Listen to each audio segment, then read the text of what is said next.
DCP yadai kuna mpango wa kuhujumu uchaguzi mdogo wa Olkalau, huku ikiitaka IEBC ichukue hatua. Karibu, hii ni KJM. Chama cha Democracy for the Citizens Party DCP kinachoongozwa na Rigathi Gachagua kimewasilisha barua rasmi kwa mwenyekiti wa Tume ya Huru ya Uchaguzi na Mipaka IEBC Erastus Ethicon kikidai kuwepo kwa mpango wa kuhujumu uchaguzi mdogo wa Olkalau unaotarajiwa kufanyika Julai 16 mwaka 2026.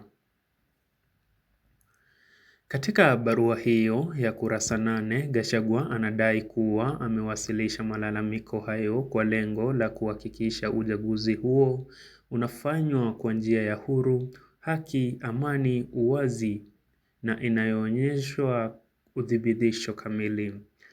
Kiongozi huyo wa DCP anadai kuwa baadhi ya maafisa wa serikali wamekuwa wakifanya kampeni katika eneo la Olkalau, huku akisema IEBC haijachukua hatua dhidi yao.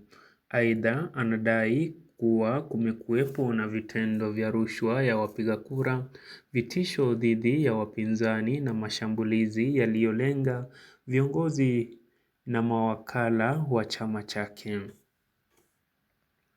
Barua hiyo pia inadai kuwepo kwa taarifa za mipango ya kucheleweshwa kwa ufunguzi wa vituo vya kupiga kura, kucheleweshwa kwa kuhesabu kura, kucheleweshwa kwa utoaji wa vitambulisho vya mawakala na vyama vya upinzani, matumizi ya maafisa wa usalama kuingilia mchakato wa uchaguzi.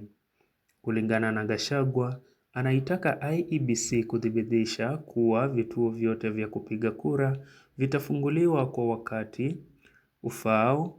Mawakala wa vyama vyote wataruhusiwa kusimamia mchakato wa uchaguzi. Kura zitahesabiwa kwa uwazi na sheria zote za uchaguzi zitazingatiwa. Katika barua hiyo, DCP pia inaomba IEBC ichunguze madai ya vitisho dhidi ya wapiga kura, madai ya rushwa ya uchaguzi na matumizi ya maafisa wa usalama yanayodaiwa kulenga kuathiri matokeo ya uchaguzi. Barua hiyo imenakiliwa pia na Inspekta Jenerali wa Polisi Douglas Kanja, huku chama hicho kikisema uchaguzi wa Olkalau utakuwa kipimo muhimu cha uwezo wa IEBC kuendesha uchaguzi mkuu wa mwaka 2027.